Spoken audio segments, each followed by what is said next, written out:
Hi, if you are watching us, welcome to Changemaker's Thought Dialogue, Thought Leadership Insights. It sort of evolves, it depends on the topic we're talking about.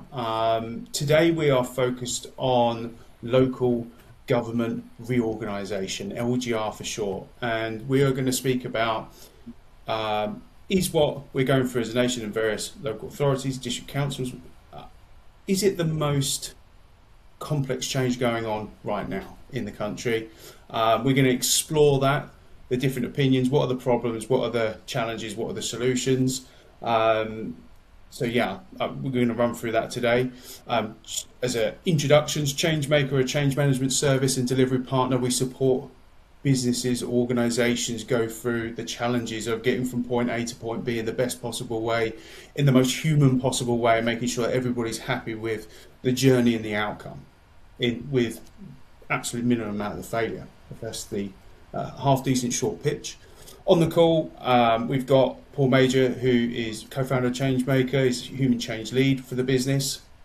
We've got Louise Hodgetts, who is associate of the business, who is also a change leader, achieved massive things within business and various different projects, I suppose, and achieved a number of things. And also we have a guest, which is Dominic Chessum. He is a communications consultant expert. He is heavily involved with local, with LGR projects, and specifically in sort of certain areas of the country and that. So he's bringing his expertise and knowledge to the party. So we're going to have a really great, hopefully very interesting discussion. We're hopefully going to not name names or anything like that, but we're going to just be very respectful of the challenges that local governments face, and then talk about, I suppose, discuss what our opinions are in the most pleasant way possible, and hopefully provide some insights around what does success look like, what challenges we're facing, etc. So, Dom, I didn't know whether there's anything you wanted to say about what you do, really. As a guest, we want to make sure we're giving you some airtime and go, if you're sending someone to see this and here's me and this is what I do, it's a good opportunity. Yeah, sure. Thank you. Yeah. So I'm Dominic Chessum. Dom. I run a communications consultancy called Chessum Communication. We've been running for about 8 years now. And predominantly we do communications and reputation management work within local government and the NHS, supporting organisations to either manage change effectively or go through difficult situations with the best possible outcomes. Perfectly put, and nothing less than what you'd expect from a communications expert. So it puts me to shame. Nothing like following you. Have you done this before?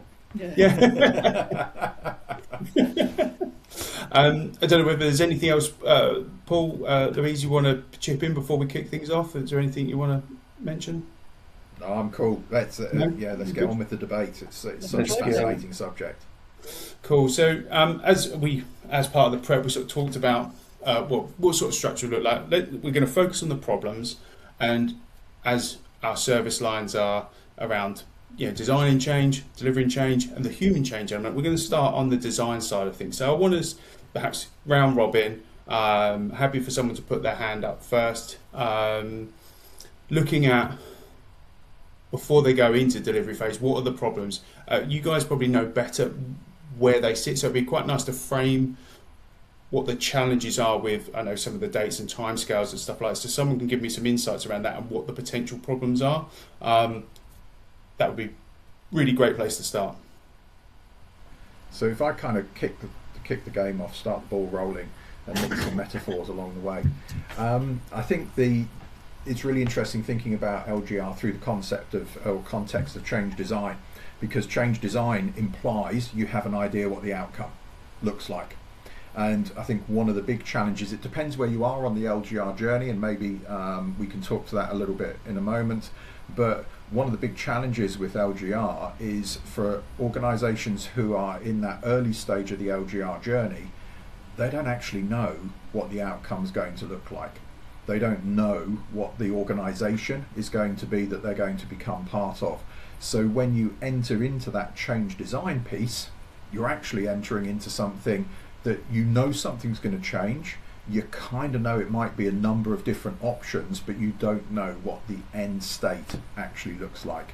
So I think it creates a whole sort of set of challenges around change design right from the get-go. Of actually, do we know what we are changing? Do we know what that design looks like? Do we know what we're trying to get to, what the end game is? So that would kind of be my opening gambit around the challenge of change design for LGR. Okay. And just a small question on that. Forgive me if it's a silly one. So, from an outsider, what's the difference between this and, say, there seems like there's some similarities and differences to a mergers and acquisitions perspective, where there's a lot of change. Is it much very, very different, or fairly similar? I don't know. I think there are similarities in that, you know, when you look at mergers, acquisitions, organisations typically do it because they think the end state's going to give them some benefit. You know, there's going to be some cost savings, there's going to be some product development opportunities that they didn't have as individuals. There's going to be some scale advantage. And I think if you wind all the way back to why LGR was maybe first created as a concept, it was to create, you know, cost savings, synergies, improvement in service delivery. So there are similarities in that desire to achieve some benefits and some outcomes, but I think there are also some differences around the way that public sector operates versus private sector, and also some differences around when you go into a merger and when you start planning for a merger, you probably know who you're going to merge with. And back to that sort of change design challenge, at the start of an LGR process, you know that there are going to be 2 or 3 options for what the shape of the new organisations, the new unitary authorities look like, but you don't actually know who your partners are going to be for certainty until a certain way through the process. What were the dates? I don't think you mentioned that. What were because there's right, this is the decision date, this is where we need to be in, you know, sort of go live. What are those dates and timeframes?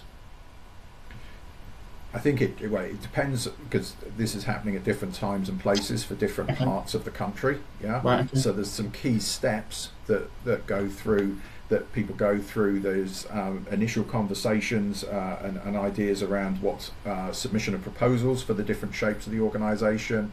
Then the government will come back and Secretary of State comes back with what I think they call a minded to decision, which is we're minded to go with these proposals and this shape of new unitary authorities, so reshaping the local councils. And then you go through a number of stages around a structural change order to say this, to start to legislate for this is what we're going to do, shadow elections and a shadow authority put in place before finally you get to vesting day, which is when the new organisation is created. But those timelines probably are different depending on, as this is rolled out through the country in different areas, different sectors, or not sectors, but different geographies, then those timelines are slightly different depending on where people are on that journey. Cool.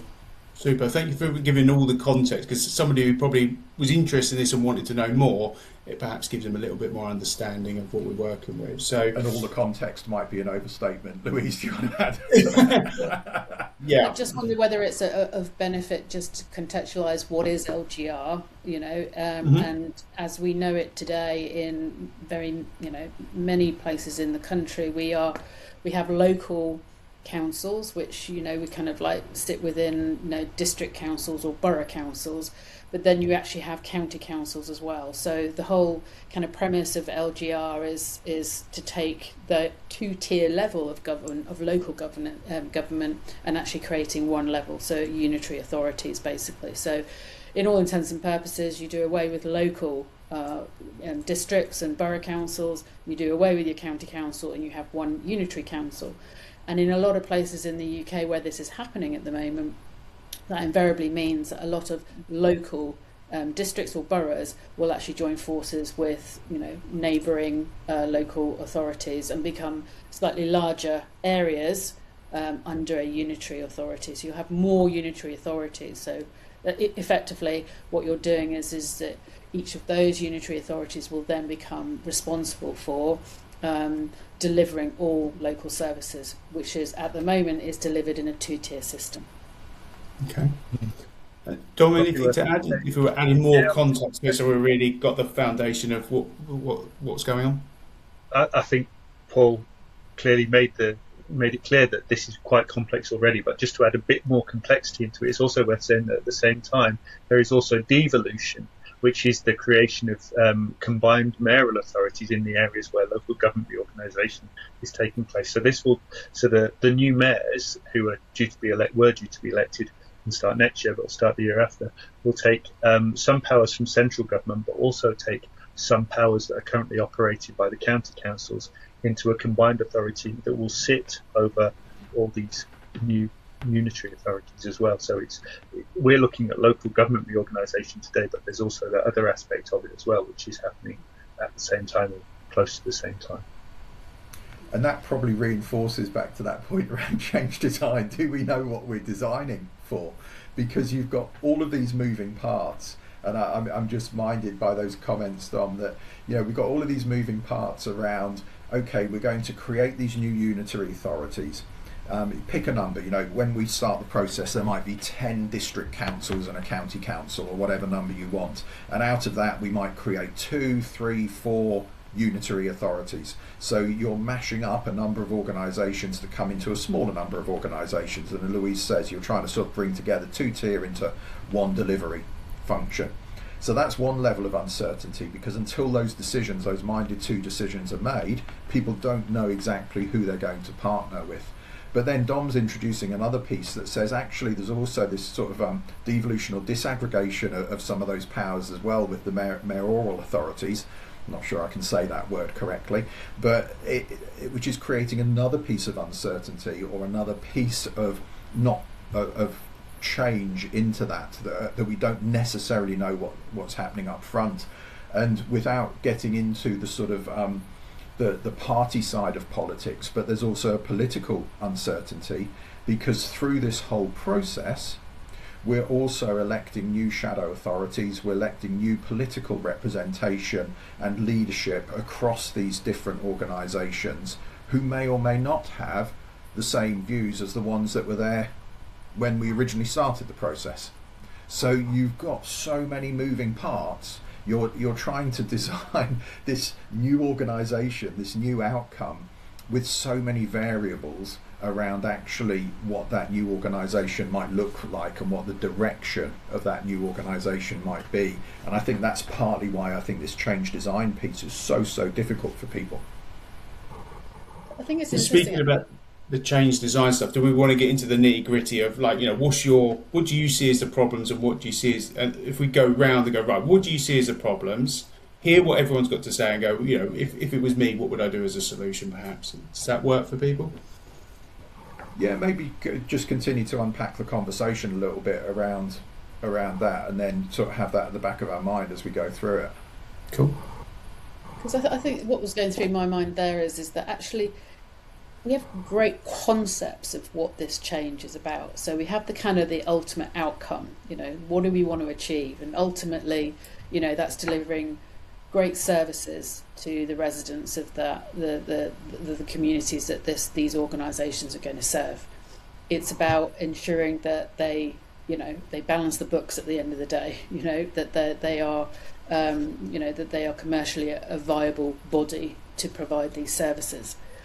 And they've got a great workforce, who are, are going to be creating and designing great services for the residents that sit within the communities. What's going through my mind is actually this isn't really that different to a lot of change programs that organisations go through, where they kind of have a little bit of a sense of what the end is, what's the end in mind. They don't quite know how they're going to get there, and there's all sorts of different bits and pieces that may happen along the way. So say, for example, you think this transition or this process is going to be a good couple of years for those organisations within LGR. All sorts of things can happen within that 2-year period. We've got the political elections happening next May. Different parties might come into play and have different perceptions about what they want the end game to look like. But that's really no different to other organisations who might be going through mergers or acquisitions, or they might be just going through huge digital transformation programs. all sorts of things happen in landscapes that change the direction and change the design. I think that the thing that's very different here is there aren't that many models to compare against. Yeah. So there are some areas in the country that have gone through this, but there isn't necessarily that wonderful blueprint that says this is what good looks like. There's probably a lot that's out there that says this is what not so good looks like, and we've done a little bit of the tried and tested method for you, but there's huge amounts of lessons learned there. So I think to say that it is very complex, and there's an awful lot that needs to happen, and there will be an awful lot that changes in the kind of the intervening periods. But I think the concepts of design are there. I think, to answer your question, Wes, around what the problems are, I think people are getting too hung up on that structural change of what does this change look like, and less about the fact that actually LGR is fundamentally is a human transition wrapped in a structural change program, basically. And I think that's one of the big challenges that, or maybe one of the bigger opposing kind of aspects of maybe in more corporate world. People have a much, may have a much greater voice, may have a much greater influence on change programs because maybe they have a change management focus, whereas my perception of some of the changes that I can see that happening across the country is a lot of this is very, very focused, very, very navel gazing into this structural change. I think it's important to say local government isn't unused to change. It happens all the time.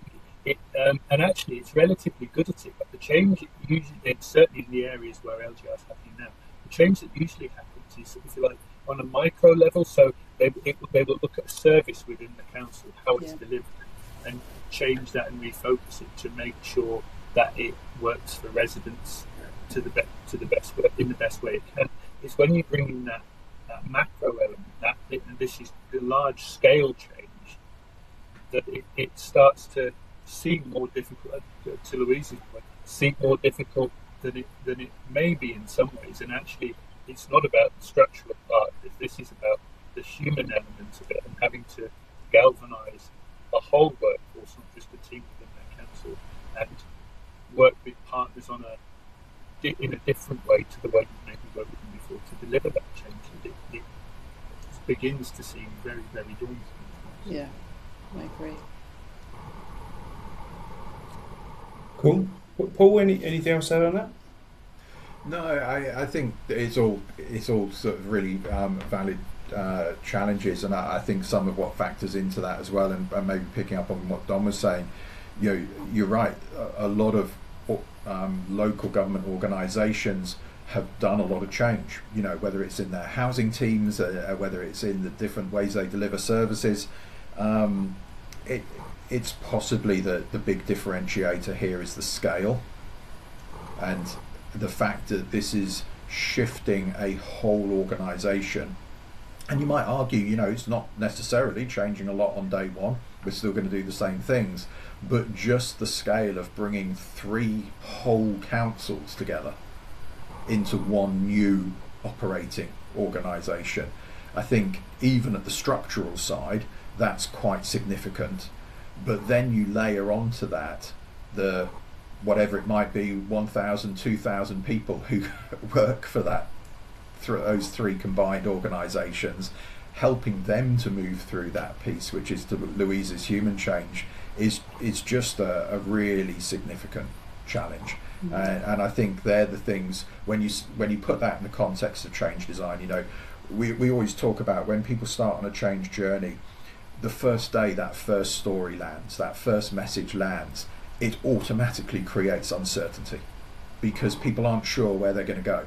And the longer that period of uncertainty, the more challenging that environment becomes, because all of us as human beings, we want a level of certainty in our lives. We want a certain amount of knowledge about and a feeling of control and autonomy in the way that we run our lives. So when you don't have that sense of certainty, that sense of control, although control is probably an illusion, but we like to have a certain level of it. When you don't have that, it just creates an impact on us, both from a performance point of view, from a well-being point of view, from a commitment point of view, from an energy point of view. And I think coming back to the change design challenge is, for a lot of these organisations, that there is a big gap between when that first announcement came and when people even know who they're going to be partnering with. And that gap creates a huge vacuum of uncertainty. So that actually by the time we get to the stage of what you might call kicking off the change, the minded to day where we know, we're going to be, Group A is going to be with Group C and Group C is going to be with Group D, and that's going to be what the new organisation looks like. That's the point that people are kind of looking to give them some certainty. But by the time they've got there, they've had this huge chunk of uncertainty which has already left its imprint on the effectiveness of the organisation because of that period of time where we don't really know what we're doing. And I think that's a little bit different to maybe some of how change works in different areas. Well, one of the things that's going through my mind, Paul, which would be quite interesting to sort of mull over, is, does it really so we know the concepts, we know this concept of the LGR bringing these local areas together. How much does it really matter as to who we're going to, partner with? We know the concept, we're going to partner with other boroughs or district councils. How much to an individual does it really matter who it is? And I mean, it's going through my mind. It's a question I'm asking myself. So I know Dom's going to jump in on this. Yeah. I think there's two aspects to that. The first is the people, because and it is a huge generalisation, but people who work in local government generally really care about what they do, and they have you don't get into local government for the money per se. You get into local government because you want to make a difference, and you can make a difference to either your community or the community you're working for.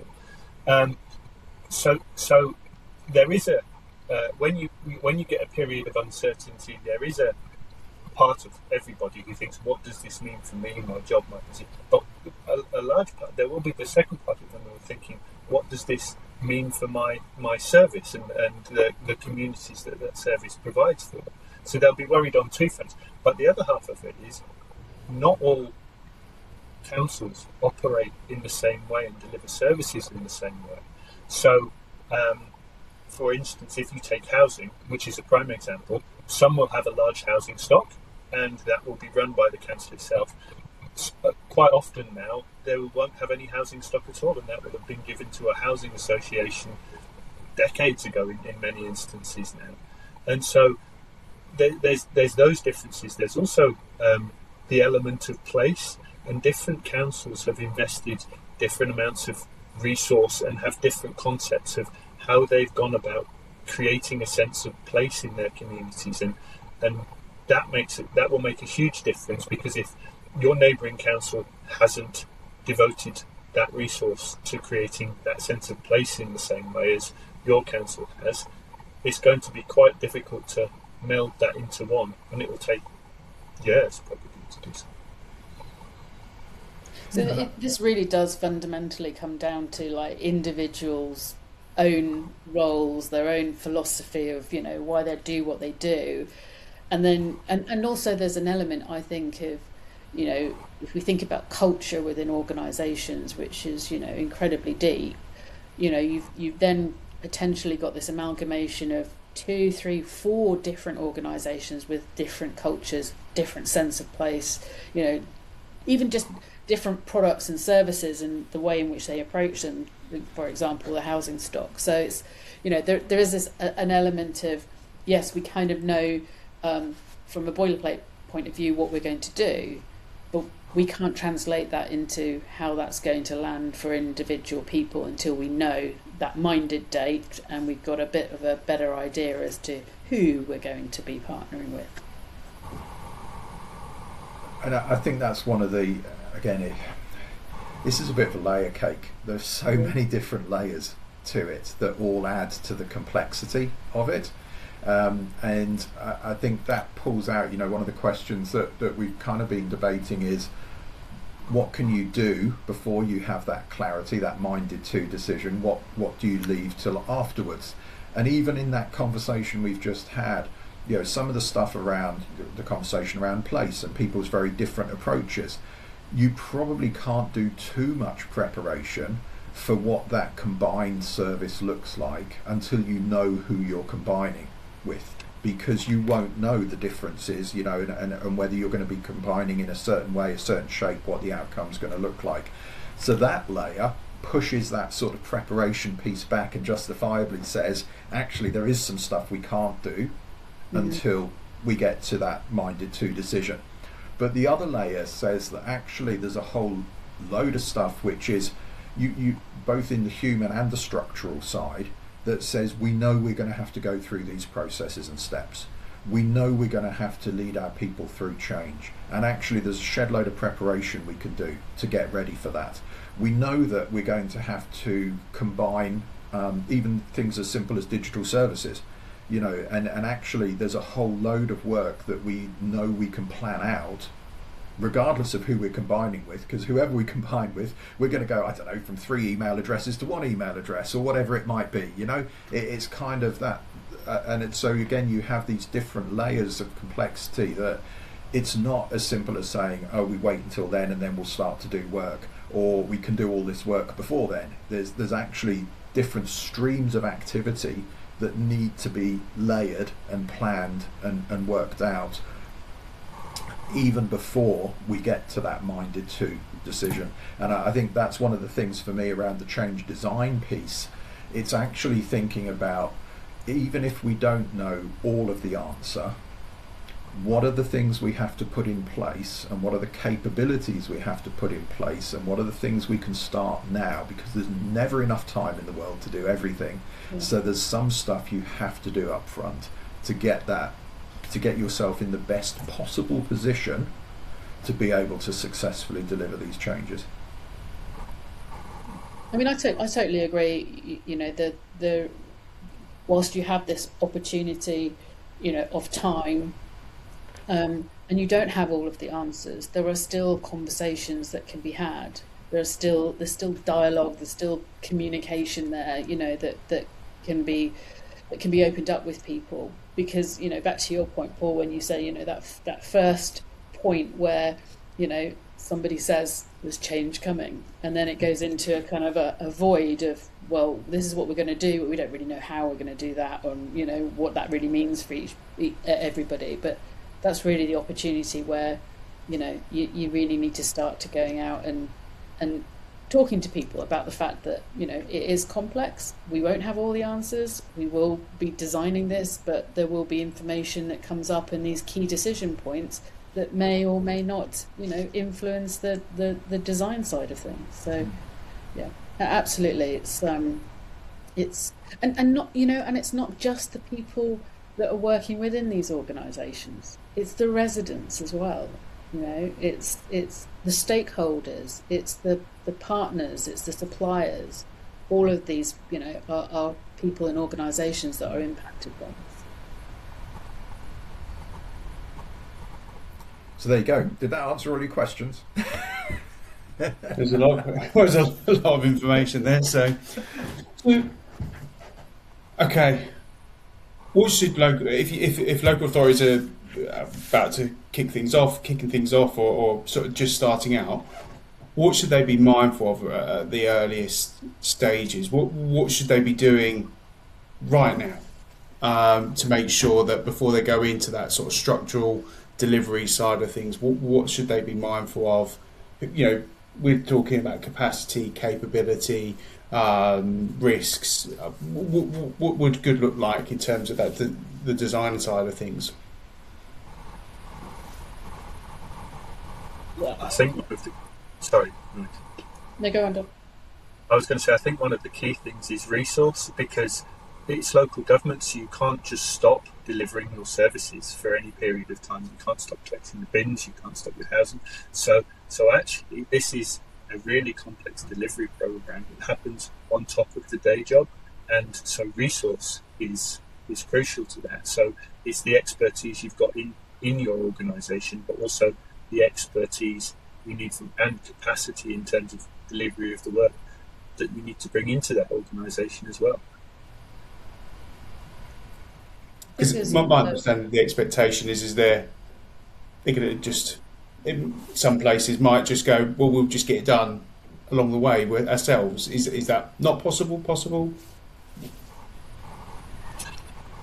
Well, local governments are, they don't have, endless amounts of money, and typically they run very lean, and they're already very, very stretched as not just individuals, but just in terms of budgets and so forth. So I think to assume that there would be an absorption of this level of complexity and just the size of the change is potentially setting an organisation up for failure from day one.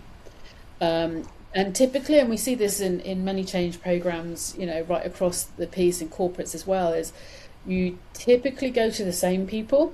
It's usually the same people that get taken out for change programs, and that there are only kind of a limited number of those people as well. I think one of the aspects that we do need to consider is the fact that whilst you might have the experts internally and maybe augmented with some external capability there as well, you can't take your mind off or your eyes off of the general populace of an organisation, because if there's a vacuum in terms of setting clarity, setting that vision, being just open and transparent with people about communication, they'll fill the void themselves, but there will be that risk that actually you'll end up with people leaving an organisation. So if you've already got a lean organisation, you've got limited budget, you've got huge complex change coming along, and actually you're losing people out the side door, you're obviously depleting that workforce to be able to support this change regardless. There's also the thing that local government's actually really good at growing its own workforce and developing it and increasing its talents. But along the way, what that means is the people who will quite often be delivering this change have spent most of their working life in local councils, in local government, and there's that issue of having a fresh pair of eyes, having that constructive challenge from the outside looking in, which is, irrespective of capacity, really, really useful as well. Yeah, and I think that talks into that capability conversation, because for me it comes back a little bit to what's the difference between this and what we normally do in our local government organisation. And we were having that conversation earlier around, local government is good at doing change, or it does a lot of change. But I think for me the big difference is the scale and complexity here, and the fact that it is both structural and human. And the human bit is significant because it's pan-organisational. It's not just one department or one team, it's the whole place. And it's not just the whole place, it's the whole place plus the 2 or 3 other places that are going through that same process. So I think that's where you start to think about, okay, where can we increase our capability, both in terms of the understanding of, we in other government circles I work in, we talk about mega projects and mega programs, and for me this is a mega change. It's kind of how do we bring in understanding and capability around that mega change, but then also it's about headroom. If we've got a team that are already running pretty much flat out, and then delivering BAU, and then to Louise's point, the side doors open and we lose X number of people from that organisation because of the uncertainty, you're already then running with a depleted organisation. Then you're putting another layer on top of demand or work, and actually quite specialised work in the sense of it is supporting complex change. So you're creating an even bigger gap around capability. And you need to do one or two things. You know, you either need to backfill the people in the roles in the organisation, to release them, to give you local knowledge, a level of capability and definitely capacity, or you need to bring people in who actually can provide both capability and capacity and relevant capability, and probably you end up doing a bit of both. But the big challenge, I think, around resourcing initially is actually working out or recognising how big that capacity capability gap is going to be. And particularly, you asked about timeline earlier, Wes. I think one of the things that makes this really challenging is most mega programs that we run in government, there isn't really a fixed end date. You know, you pick your poison. HS2 fixed end date, no. You know, we all know the end date's going to slide. And the budget. Well, you're back to time, cost, quality, aren't you? You know, it's the iron triangle. But in LGR, we have the 1st of April 2028 is vesting day. And unless there is something, and correct me if I'm wrong, unless there's something very seismic in government's approach to LGR, that is a fixed date. And the lights have to go on that date. So you don't have the comfort, flexibility of thinking, oh, well, we can just, you know, if it all gets too hard, we can shift it out a little bit, which then doubles down on the capacity capability conversation. It doubles down on that capacity conversation. It also doubles down on rushing, you know, solutions to meet a design, doesn't it? Yeah. Just to pick up on capacity and capability, if you were building a dream team, what would that look like? Who would you be bringing in to go to support? Let's you know, obviously everyone's going to have their own opinion. What are the essentials? What are the bare minimum you'd be looking for? I'd bring Paul and Dom in. Paul and Dom, huh? Yeah, I'd bring Dom and Louise in because Well, we've walked into that one. You did. and then we'll all leave and give it to Wes to do. Don't give it to me. I suppose I'll just sit in the background, do some work, and you just tell me what needs doing. I'll get it fixed. I mean, look. Yeah, so no, I think there's definitely, look at your own organisation. You know, these guys. You know, if we're talking about LGR here, you've got, say, just for the sake of argument, you've got 3 local authorities coming together. Yeah, within those 3 local authorities, you've got great skills, great talent in them. Yeah, so you know, look within your talent organisation for really enthusiastic people who, you know, are you know, get behind the vision and really want to be part of creating and, you know, designing something that's going to be, you know, new and potentially transforming for employees and for residents. You also have huge amounts of knowledge in organisations that you need to retain that. If that goes out the side door, you know, you've got to keep these lights on for a good couple of years yet, you know, so you need to retain as much as you possibly can. So by, you know, almost overtly coming across as like, you know, this is a real investment for people to get on board with this, you know, but also, you know, it is also a learning experience from 2 different aspects. One is you're bringing 3 organisations together, you know, how they can learn from each other, which, you know, in some cases, you know, some will be expert at, you know, kind of particular, you know, say for example, housing, you know, they've got, you know, a great housing story there, great services, great feedback from residents. Some might be absolutely brilliant at, you know, kind of building a sense of place. You know, we've spoken about this before. Bringing all of those together and all of those skill sets is just fantastic. But I think ultimately you need a great, you know, leadership, sponsorship behind this change. You need real visible leadership, real visible sponsorship, real conviction about what's happening, and and that, kind of that sort of charge mentality that, we're going to do this, but I want to take everybody on this journey with us, and setting that vision that people can be really passionate about and get behind. And that's the way, I suppose, that leadership style is really, really important. We all know when it comes to change, leaders have the biggest impact and success and failure in the people within that organisation. If they're not visible, they're not championing stuff, they're not delivering things in a diverse way based on their workforce, people get lost and fall into the cracks, don't they? Yeah. I mean, I think there's an element of absolutely, you need that, that kind of that visionary there, that to carry that leadership and that direction, that needs to manifest down into local managers, local leaders as well, because that's who the people have got real relationships with.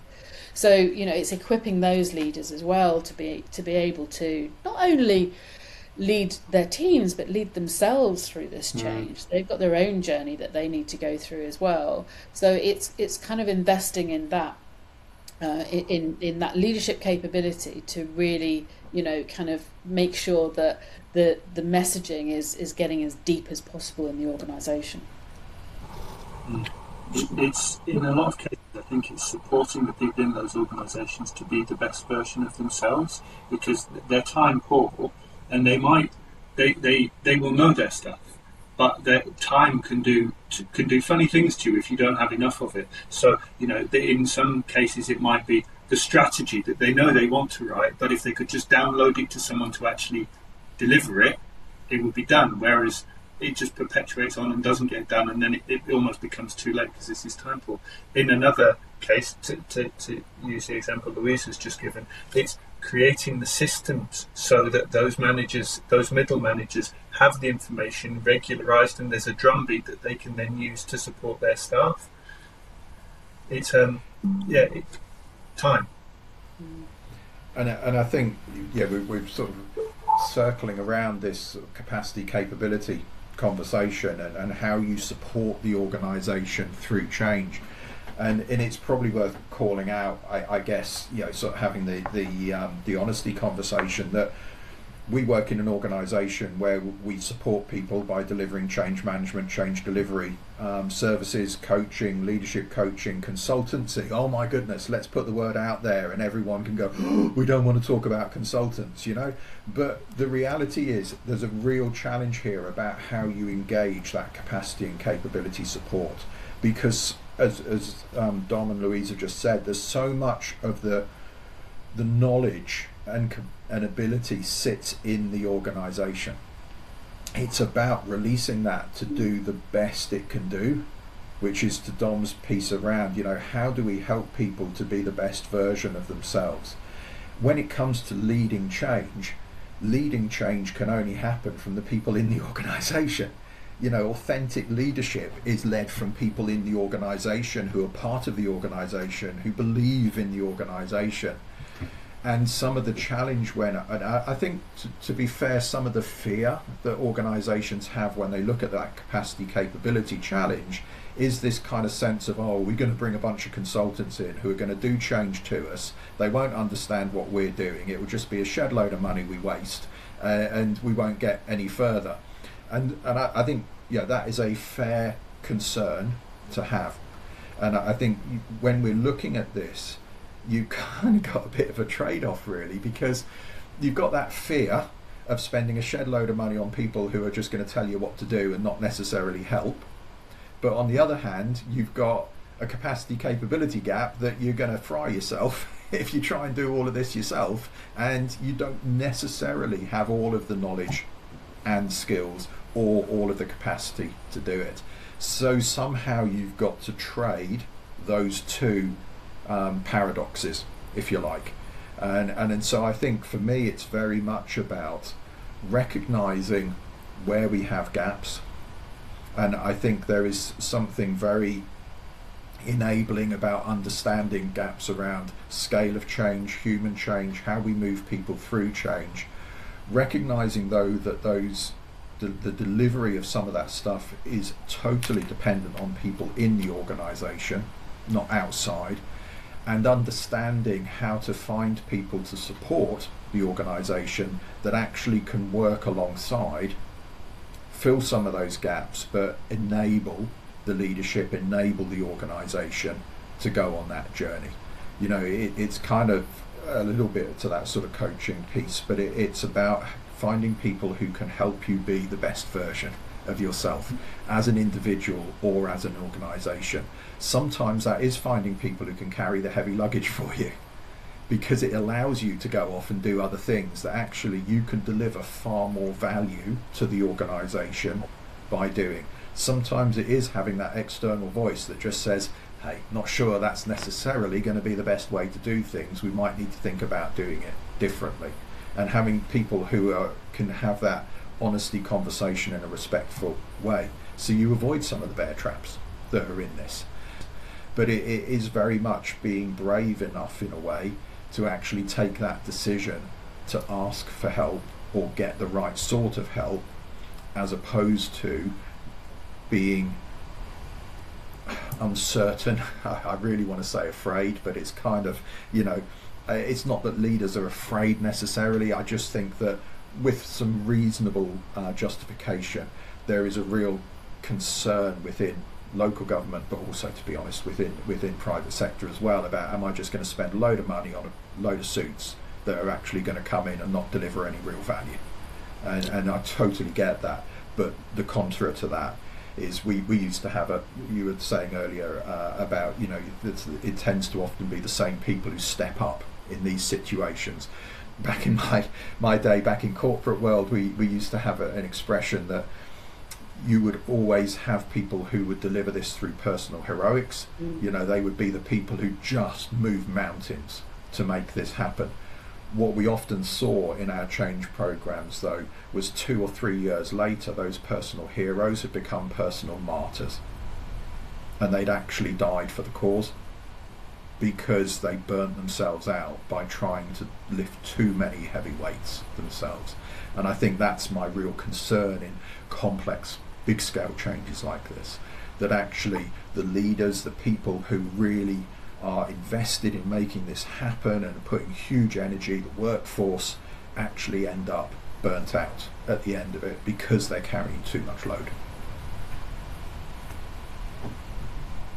Yeah, I think there's something about underestimation because of the time frame that this is in, which is so short, actually, and the uncertainty up to the point where you know who you're paired with, or the 3 councillors you're going to work with. It's easy to underestimate how much time and resource this is going to take. However, by the time you get to that point, every week then counts, because you're moving towards this date of the 1st of April 2028, and there is no stopping that. So I think there's a lot of one of the things that people can do right, leaders can do right now, is unpack to the greatest extent possible the realities of the resource they're going to need, based on a real strong estimation of how much it's going to take, because it's likely to be more than they initially suspected, I think. Yeah. It makes sense to, I don't know much about a lot of things, but it makes sense to plan, that old phrase, plan for the worst and hope for the best. If you front load the resource and the capability, and then you can sort of thin it out as time going on, rather than realise halfway through the programme you're going to miss the target way off, and you haven't done all those things, and you've lost some really good people along the way, and then you're trying to capture it the whole time. And I think the point you were trying to make, Paul, about suits coming in and making stuff happen, if they look at their options, if councils look at their options now and choose the right third parties that will work with them hand in hand, rather than forcing them into things they don't know or understand, they've got more of a chance of getting it right, because it's really hard to recover when you're falling behind the whole time, because you're constantly trying to get ahead, sort of thing. So makes a lot of sense on that from that side of things. So, and if they're underestimating it, it's always better to probably overestimate. So yeah, and I think we'll talk into lots of different things. When we talk to change delivery and some of the challenges and what could go wrong and stuff with change delivery, I think one of the conversations that we've had previously is you can't switch these resources on just like that. No. So to your point about when you fall behind the curve, to recover is actually not just a case of playing catch up. It's a case of you need to throw double the resource to catch up what you've missed, but actually double the resource isn't available, and it takes 2 months to secure that resource. And suddenly, you've got this real challenge around, you can't, this is part of the planning and it's part of the delivery challenge, is you can't switch this capacity and capability on overnight. You have to be able, otherwise you will just switch on the wrong resources. You can go out and recruit X number of people, but if they're not the right people and they're not doing the right jobs, you've not achieved anything. There's another challenge out there at the moment because so many local authorities are going through this at the moment. Actually, the pool is the same pool for everybody, and those experts are are already working on. Dom's a great example. Yeah, you're already working with a few local authorities out there. The SMEs are being depleted. So actually, when an organisation does, perhaps wake up slightly later, that they actually might not be able to tap into the SMEs that they actually need, those experts that they actually need. And I've experienced that myself within, the area that I live in. We've very, very quickly woken up to say we're going to need some planning consultants, before everybody else wakes up, and we're going to go out there and get the best ones.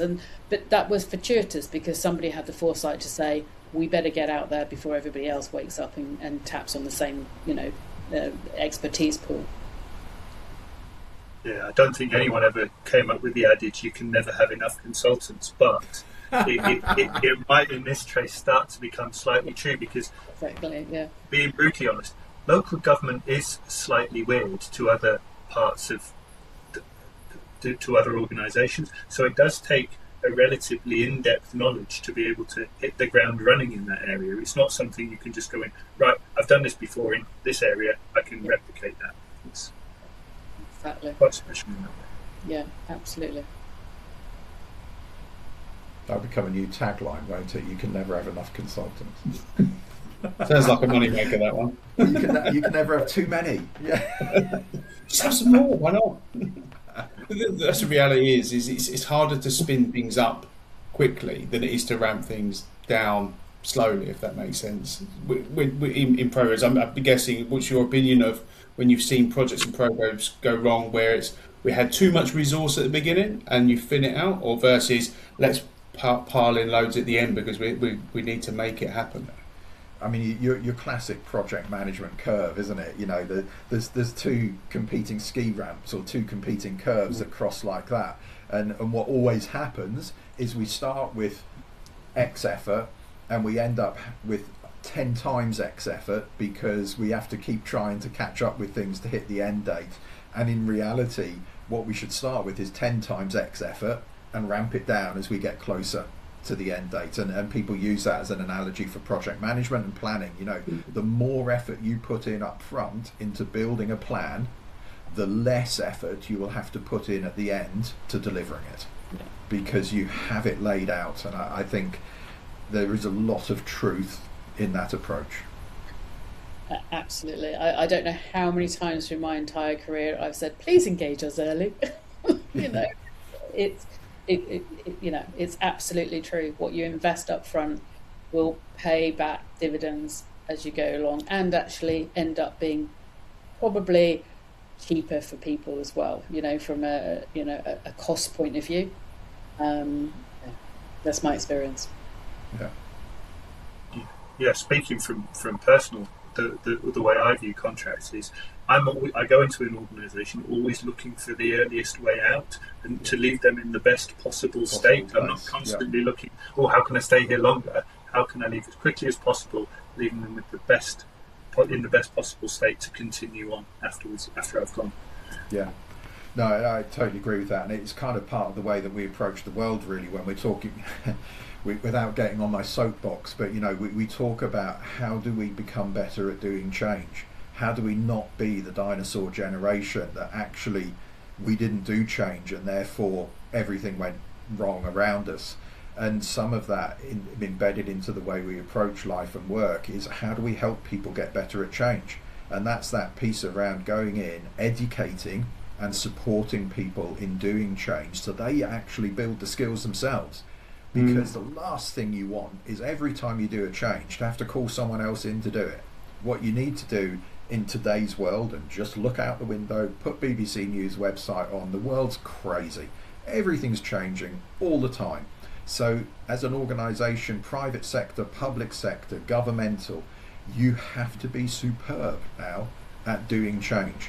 And it's about creating that organisational capability. The best world in my view would be a world where actually there weren't any change consultants, because every organisation knew how to do it.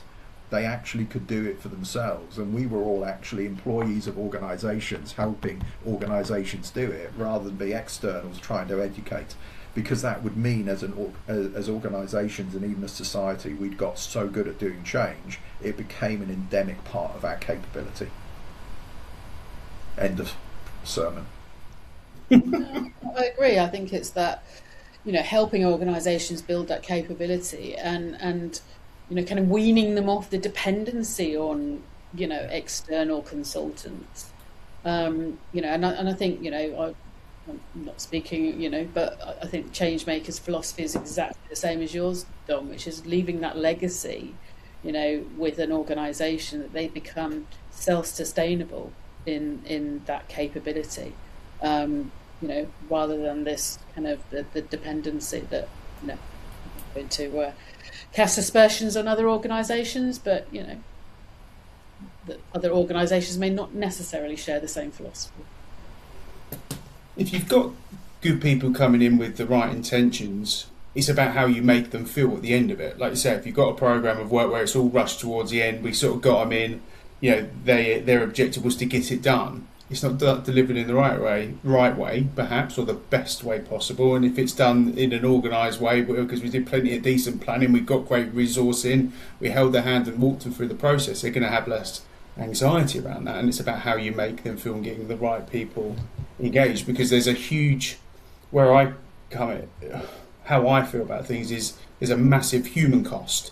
All those staff members going through all that stress. It's stressful enough when things feel uncertain, but if you don't get the project right, if you're not supporting people, if you're not communicating effectively, they're going to have 12, 18 months, 2 years of stress whilst they're just trying to do their jobs, while they're just trying to raise their families, while they're just trying to pay their bills. Why make it harder? You can spend less and do more if you do it right in the first place, rather than burying your head in the sand and going, well, we'll just get it done. Everyone's at 99% capacity. Well, let's just give them another 20%. It's actually just, what can we do better from that perspective and look after our staff? It's the best thing you can do is just do it right from the off. I don't know whether I'm right or wrong in that. It's just my outsider's view looking in.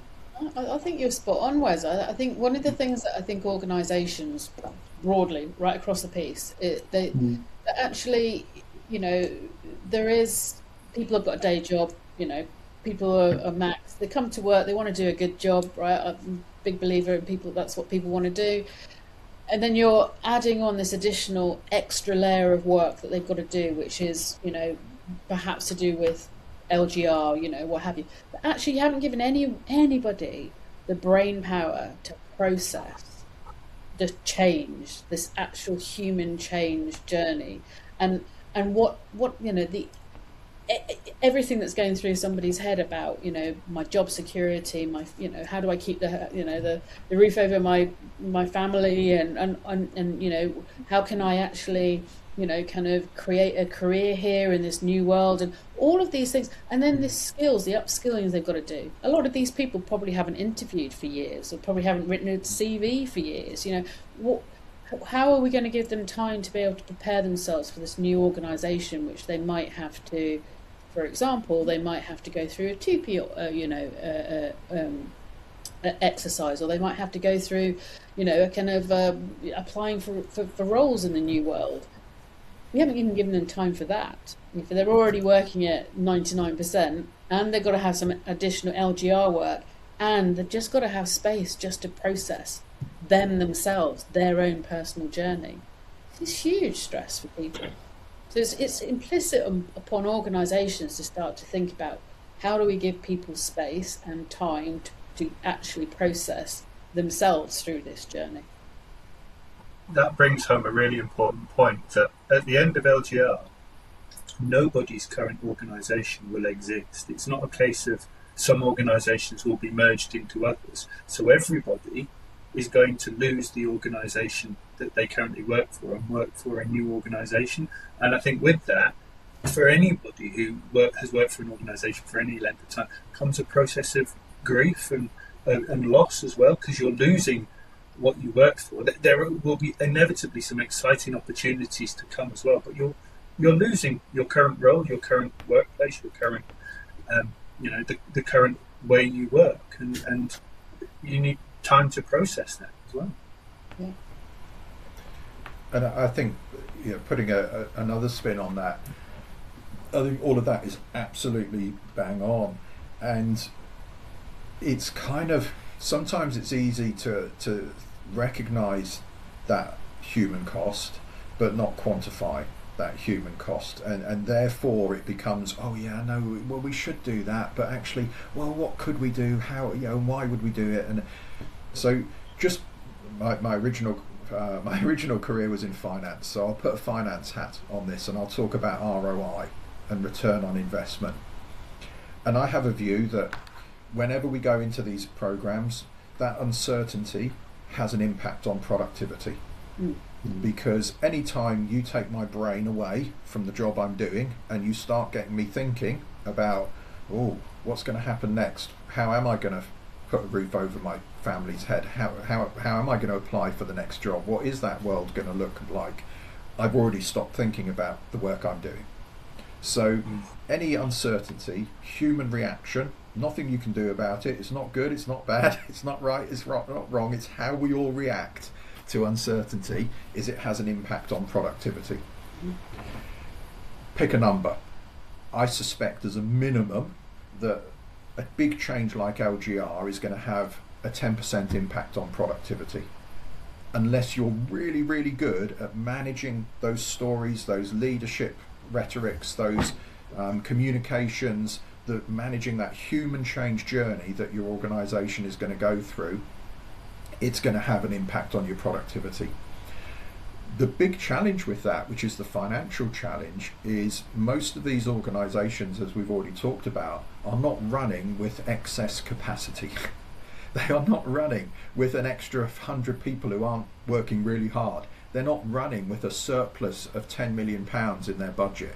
They are all absolutely up against the wall. So you then say, okay, you've got to deliver everything that we're delivering now, all of our projects, all of our ambition that we're delivering now, all of our services that we're delivering now, and by the way, you're going to take a 10% productivity hit. So now you've got to do all of that with 90% of what you had before. And then you say, well, hang on a minute, we've got this whole LGR program. And okay, it's not a big program, it's not terribly complex, we're just going to bring together 3 different organisations and create one new organisation. So that's probably only going to have a small impact. It's going to give us an extra 10% work to do. Okay, so now you've got to do 110% with 90%. You've got a 20% delta. It's just maths. So if I turned around to you and said, let's look at all of your BAU work, all of your projects that you're doing.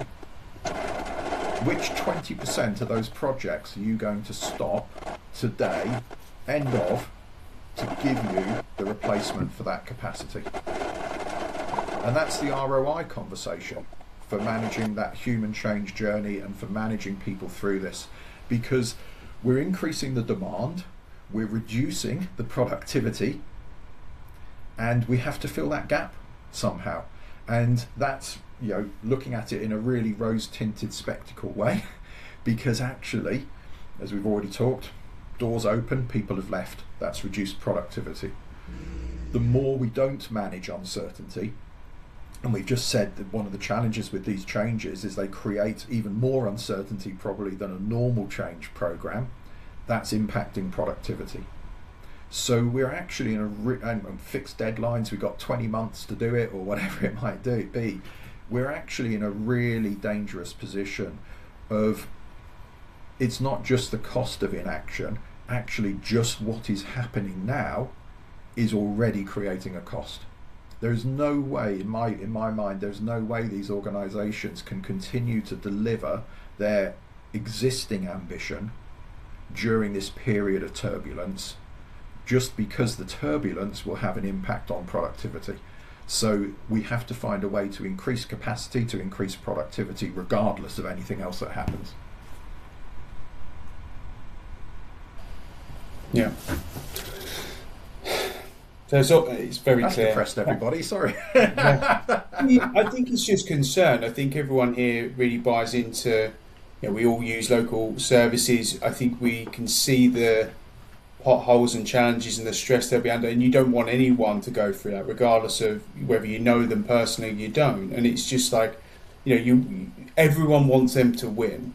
I think I'd like to think everyone in the country wants every local authority to win. No one, has a huge amount of disruption, and there's a real phoenix rising from the ashes, because, like you say, nothing's going to exist like it did as such. And I think, just to put a positive spin on this, not that we're being negative, but I think we're trying to be realistic about the challenges that these organisations face, and talking about how they can help themselves to address those challenges.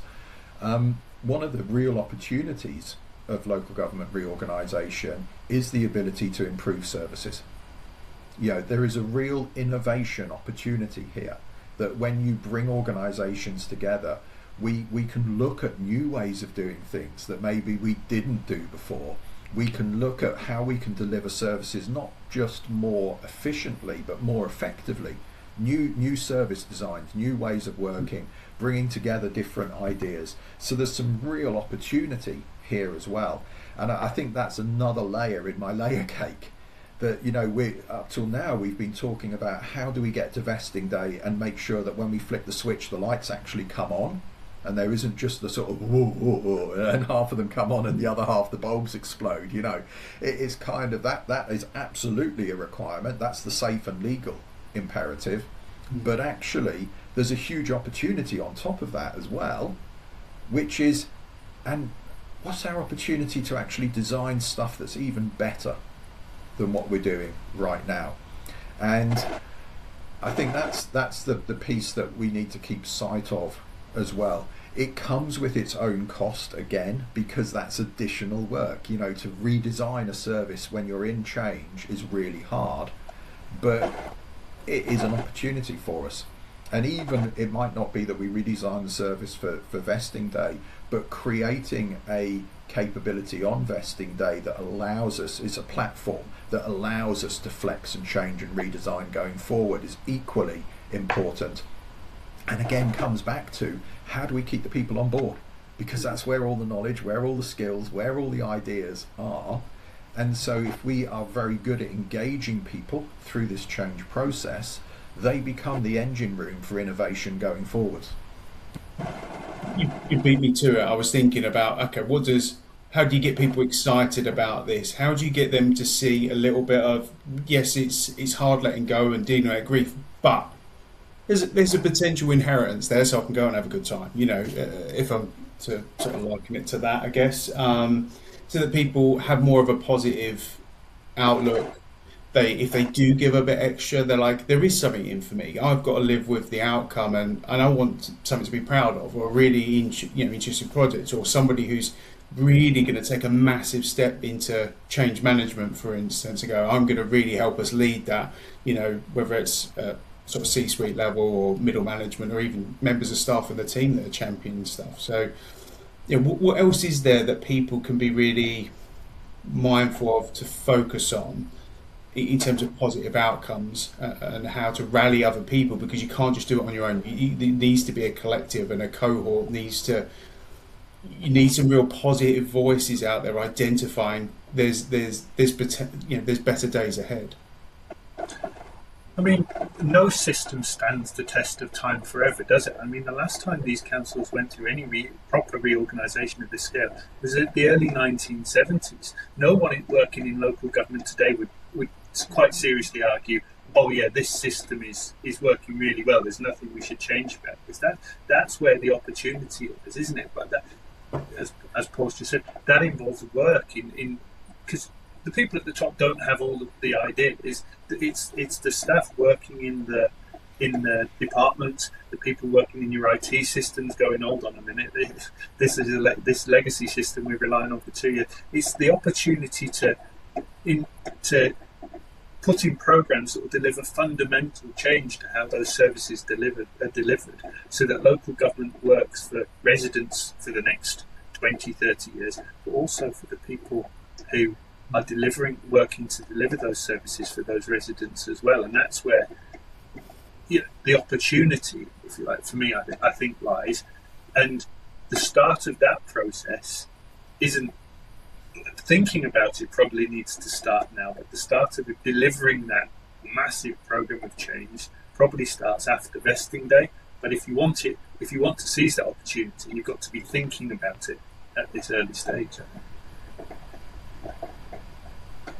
I think it was, for me, it was something that Dom said right at the beginning. It's like you don't go into local government or public service for money. You go in, because you're very passionate about delivering great services for people, and it's kind of tapping into that.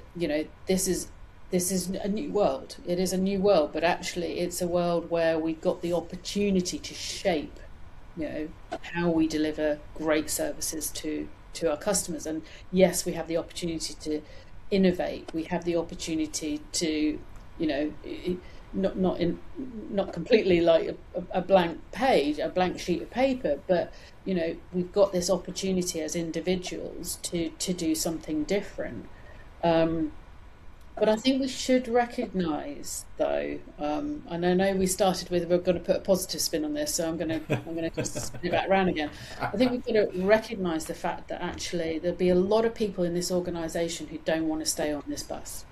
They just, it's too much. They're too invested in their current organisation and the way it works, that actually going forward into the new organisation might just be too much of a jar for them. It might just be too much of a stretch in terms of doing something different or being innovative, and that's okay as well. It's okay if you don't want to be on this bus, but as an organisation with people in that space, you need to work with them and support them through that journey, because there is a kind of a bit of a win-win loss here, because you want to support them in their journey and their choice making, because at the end of the day it's a choice that they in some cases it will be a choice that people have to stay on that bus or not, and you want to help them with that. But equally you've got to continue to provide services to the community. So back to Paul's maths, if more people are leaving through the side door, our productivity is going down at an aggregated level, is continuing to go down. And then you've got you've got those people who just can't see the vision. So to your question, Wes, it's that you've got to build that. I mean, I know we haven't really referenced it, but if we're talking about sort of change management methodology and ProSci and kind of the ADCAR model, and it's inspiring people about why they would want to stay in the organisation, why they would want to consider thinking about how do we make this even better than what we've got already today, because a lot of the stuff that these guys are doing is great stuff, but they have an opportunity to make it better. Yeah. And it kind of goes all the way back to the beginning of the conversation. We're talking about what do you do with change design? What can you do now to prepare for this? And so much of this talks into that human change journey. And yes, there's some structural things you can prepare for. You can do some planning. You can start to, some of the good work that will go on early doors, even looking at things like your IT estate and what's going to change on your IT estate and all of that sort of stuff. All good structural stuff that we can do. But one of the most important things we can do is actually starting to prepare people for the journey. And Louise mentioned pro-SCI car. That's kind of a big part of the approach that we take, and weaving human psychology into that, and actually how people react to change and uncertainty, and thinking about taking people through that journey of awareness of why I need to change, and then building some desire into why would I want to change. Because without desire, awareness is pointless. I know that there's a change coming. If I don't want to be involved in it, then I'm not actually going to contribute anything. And desire doesn't have to be, as Louise is referencing, it doesn't have to be about this is the greatest thing since sliced bread, or it doesn't have to be this is the thing that I want to do for the rest of my life, but it's an understanding of what's happening and a willingness to be involved in it. And then we move on to things like the knowledge of how I'm going to change, the ability to change, which is where some of the systemic stuff comes in possibly, and then the reinforcing of that change. But that's the human change journey, and I think there is so much we can do and so much value in doing that preparation early doors, because it's starting to do things like, as we talked about earlier, equipping leaders to be able to take people through that change. And kind of one of our catchphrases, who's a change leader in the organisation? And everyone points at the senior execs. No. You're a change leader in this organisation. Everybody's a change leader in this organisation. It's equipping people to be able to take others through change, understanding their own change journey, and all of that skill and capability is stuff you can start to put in on day one, because it prepares people for the journey, it makes the journey smoother. And then you can also build into that some of that opportunity, some of that innovation. Different messages will touch different people in different ways. People have different reasons for wanting to do things. Some people will respond to communications in different ways. So it's being able to have that nuanced way of talking to people that actually meets them where they are at. Because it's not about shifting a system or shifting an organisation, it's about shifting individual people. And it's only when you shift all of the people in an organisation that you actually have a successful change. And accepting, to Louise's point, that some of them won't actually want to be on the bus. And that's absolutely fine as well. And you need to help them in making that decision and equip and enable them to do something about it. So that's the stuff that I think, looping back to the change design piece, you can do early doors. You can put a lot of work in. And if you haven't put that work in, thinking about some of the councils that are already quite a long way down this route, it's never too late to start that work, because that is about engaging your people, helping your people understand what's going on, and creating that sort of movement that allows you to get to a place where actually you can deploy successfully on vesting day.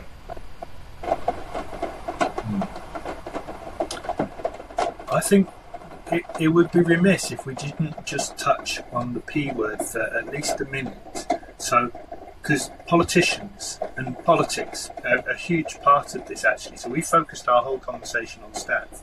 But politicians are human too. And in this process, as there is this huge delivery going forward, they have to go through an election cycle. So there will be elections during this process. They will still form an administration, but they will also be going through some of the same feelings, emotions, difficulties that staff are going through. So a lot of them, these new authorities won't have as many seats. So a lot of them won't have seats. They will lose their seats as the new elections take place. And so they're also having to deliver their roles in a period of unprecedented change as well. And so sometimes the politics can see to those who sit lower down within organisations can seem very alien and unfamiliar to the day jobs that they deliver.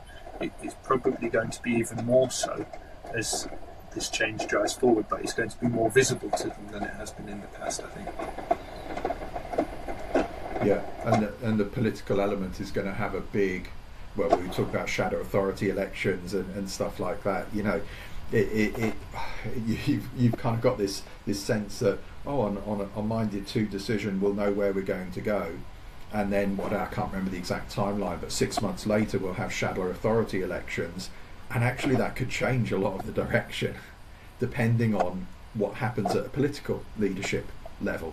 So yeah, it is understanding that. I think there is an opportunity, at least, for building more understanding between the political representation and the officer representation around how we work together to create a common vision. I think there's some places where that's working really well, and we could probably point to other places where that's working less well, and that's the nature of the world that we live in. But you know, we've got to have some ambition and some hope to be able to take all of those stakeholder groups through that human change journey and help them to work better in that space, because at the end of the day it's all about how do we deliver services to our communities, and we've got to find better ways, even in this process, of helping people come together in that political officer type relationship to deliver those better outcomes. Cool. Well, I'm conscious of time, so I'll probably kick things off whilst you all think, because you'll probably have some really good points to make. I think my immediate thoughts at the moment was for the taxpayer, because everything comes down to cost at some point, and as a taxpayer, this what's happening with LGR will impact 70 million people directly and indirectly. Some more than others across the, well, I imagine the UK. I'm just saying everyone's going to be impacted. My point. I think as a taxpayer, if it was my money, I just want it done properly. You don't want it to be messed up. You want to make sure you can see how big and complex it is, and various stuff like that.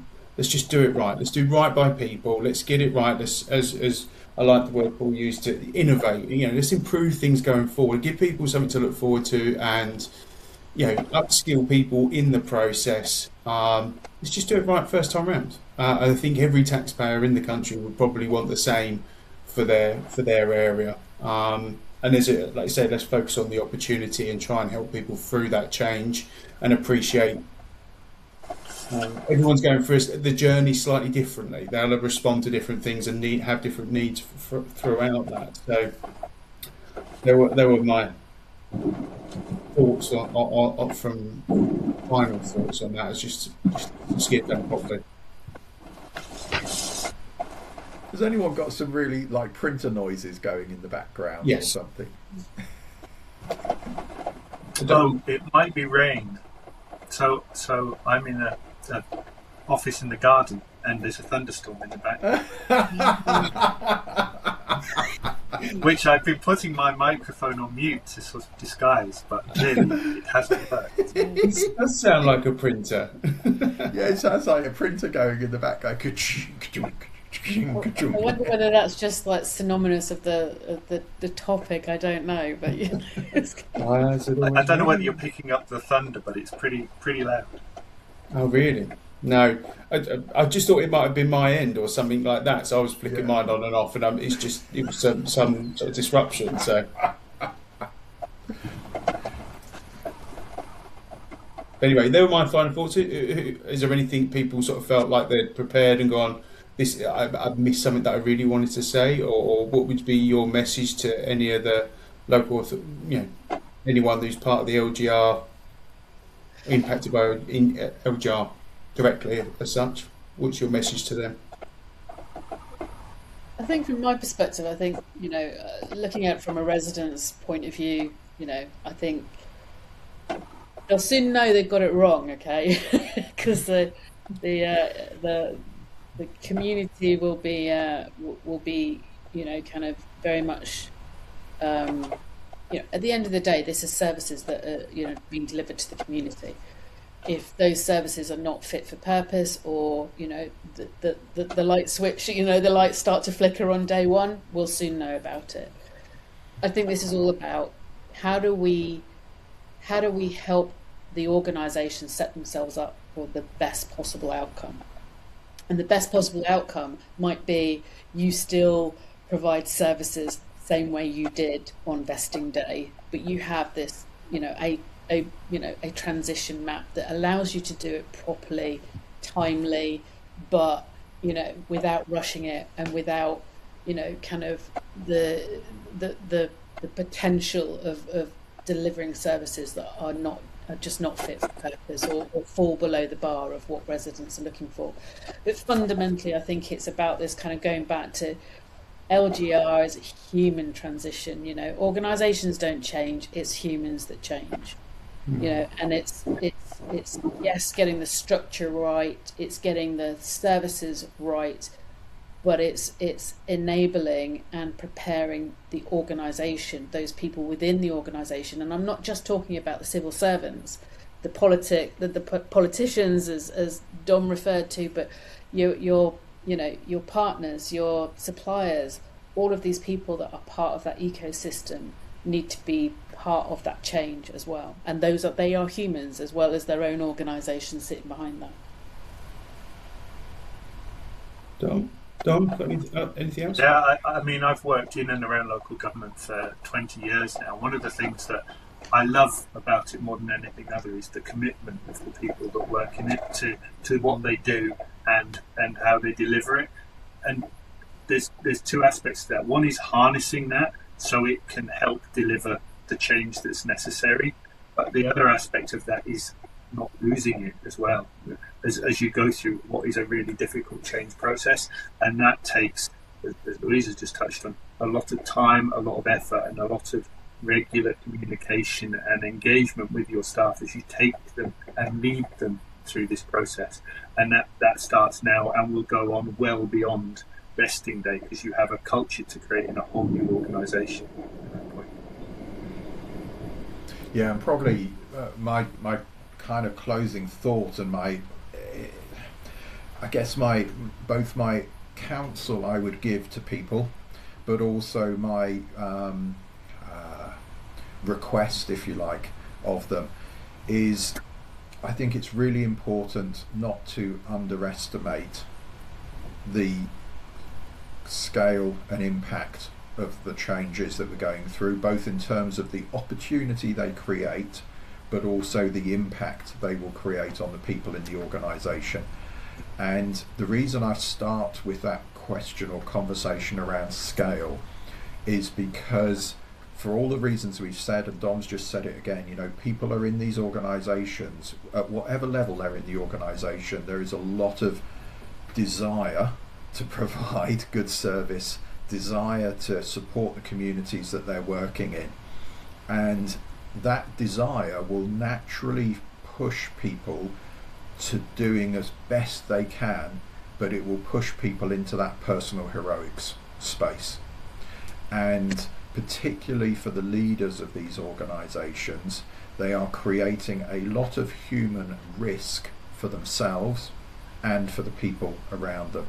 And that's why I think it's so important to have a really good grasp on what is the actual scale of this change that we're going through, and then intentionally plan for how we're going to take our people through that change, both from a human change journey, but also from a capacity point of view and a capability point of view.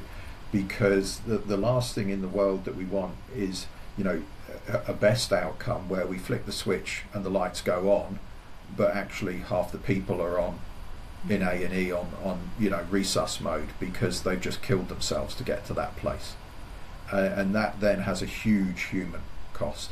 So that's, I think, my parting thought is, regardless of how you do it, get a real grip, a real understanding of how big a change this is, the impact it will have on you and your people, and intentionally build a plan and an approach that actually takes you through to that successful outcome whilst minimising the human cost of that journey. Cool. Well, thank you everyone for getting on the call today, providing your thoughts, your insights and recommendations.